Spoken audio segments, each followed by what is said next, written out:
Hi, this is Scott. Welcome to the Untitled Woodworker. In this video, I'm going to take these cutoffs from those chaotic end grain cutting boards and turn them into something.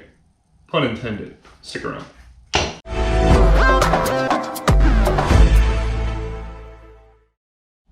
So when I finished making those chaotic end grain cutting boards, I'll post a link in the card up here, I ended up having some of these cutoffs.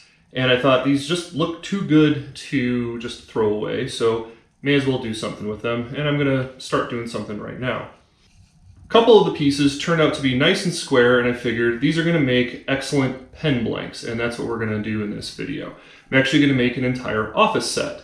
So I have enough to make not only a pen and a pencil out of this blank, but I've got this extra piece that I'm gonna try to make a letter opener, and that's actually gonna be the tricky one. So stick around and see how that all turns out. I start by measuring out where I want to cut the blank into the different sizes. Then use a pull saw to do the cut. This way I don't waste any material to the blade curve. After drilling the holes on the drill press, I can prepare the tubes by scratching the brass with sandpaper for better glue adhesion. Then I completely forget to record the barrel insertion and trimming. I need a camera operator to film these. So I guess we jump right to the lathe. Just pretend I showed you the informational stuff on barrel prepping. I start by using the negative rake scraper to knock off the corners and get the tubes rounded over.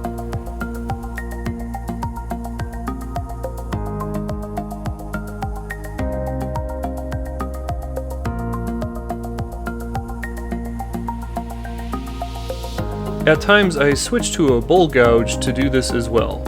The bowl gouge really helps since this is technically not a spindle. The grain is not parallel to the mandrel, it's perpendicular, so you have to be careful not to get a catch on the grain.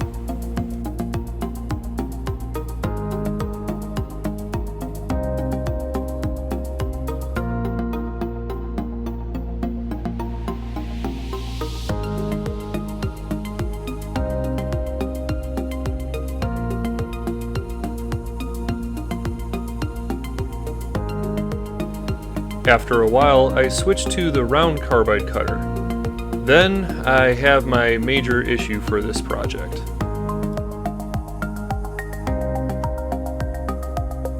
Oof. I'm not sure what happened, but I was able to find most of the broken piece.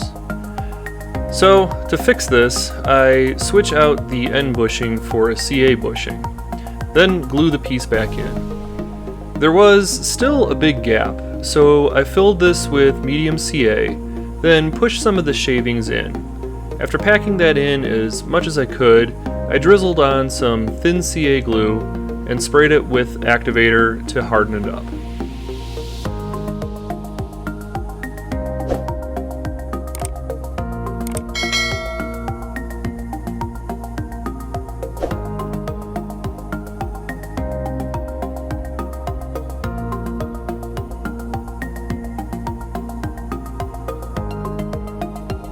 After cleaning up the end, I could put the metal bushing back on and keep going. I ended up using the negative rake scraper around that bad area. While this tool does take a bit longer to shape, it's not as aggressive as the other tools, so I shouldn't have to worry about that happening again. Luckily, the blemish is not too noticeable once everything was sanded and polished.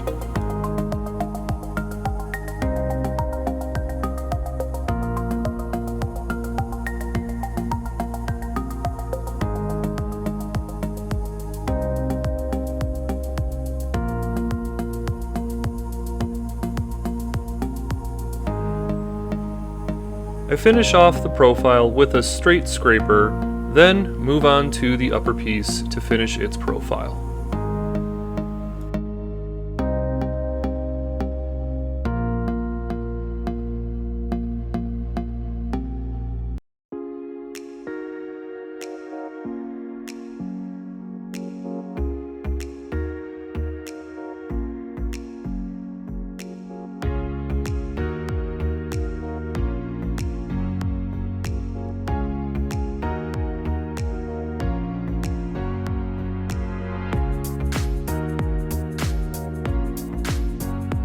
Time to sand it down.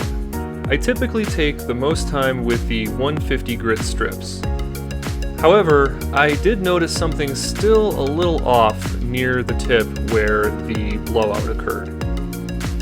So I grabbed some rougher sanding sponges to smooth out the barrel even more. I then worked my way back up to 150 grit, then worked the normal pen sanding process up to 600 grit. Between grits, I stopped the lathe, then rubbed the strip side to side to remove any circular scratches.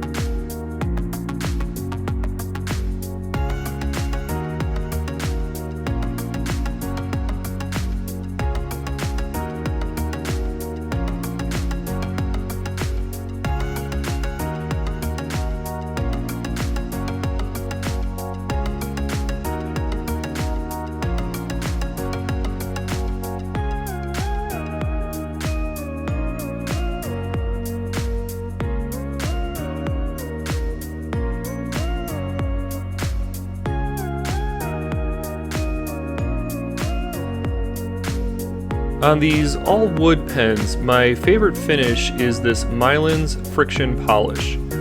It builds up easily by wiping on, then you buff it with the lathe on to harden the waxes. This provides a durable but natural feeling finish.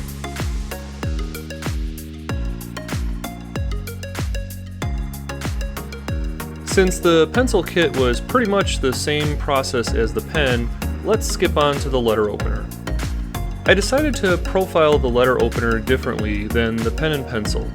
Normally, I like a slimmer, straight profile on my pens, but since you hold a letter opener more in your palm, I decided to give it more curves to feel right in the hand.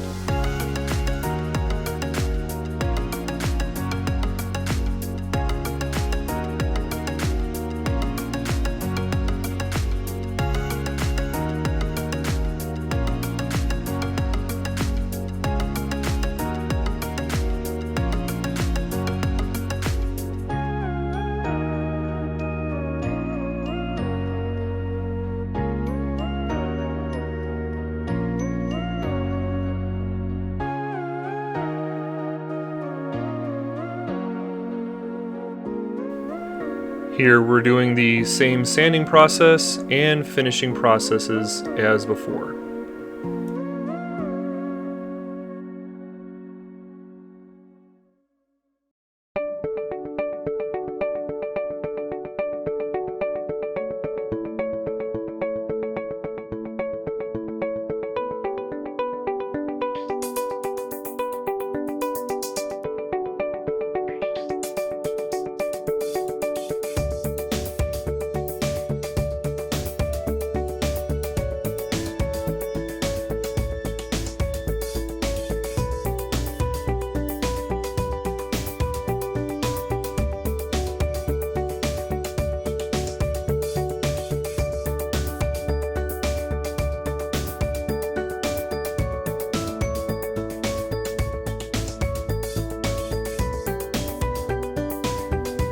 When assembling these kits, I like to lay out all the parts based on the diagram provided. And there were a lot of parts on these kits. Following the instructions, I pressed the pieces into the barrels to finish the assembly.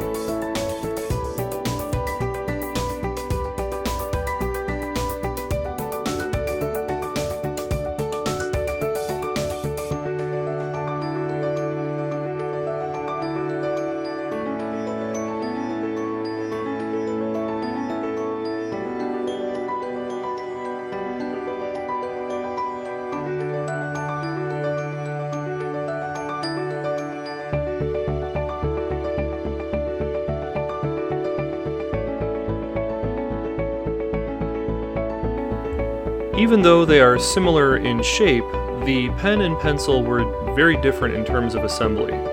Very odd since these are essentially the same kit, but that's why reading the directions is very important.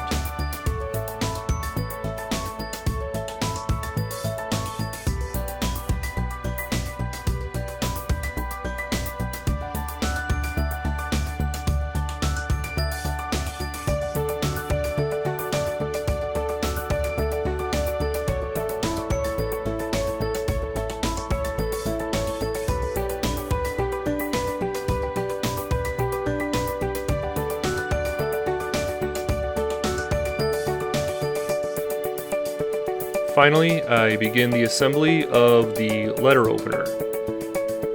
Pretty much similar process, although I didn't realize this when I purchased the kit, but that blade doesn't press in, it actually screws in. And with that, the set is complete.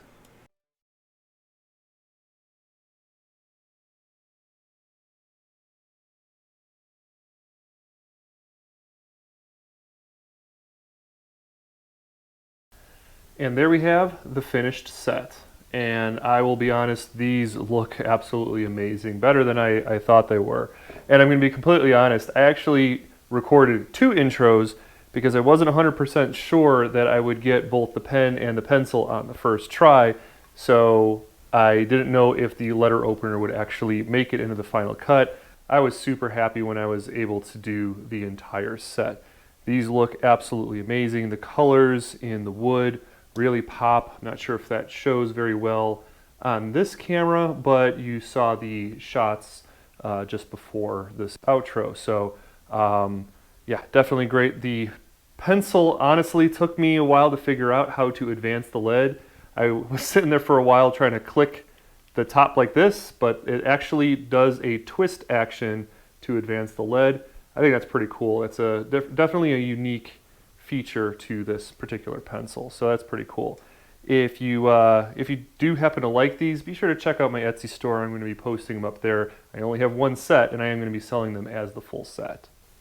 If you like this video, be sure to give it a thumbs up down below and leave a comment as well. I really appreciate it. I do read all of your comments and try to reply to everyone that comes through as well. If you haven't already, please subscribe to my channel. I'm trying to get on a bit of a scheduled release for my videos, trying to do 1 every 2 weeks. So be sure to hit that bell to get notified when I post new videos. Until next time, thanks for joining me in my shop.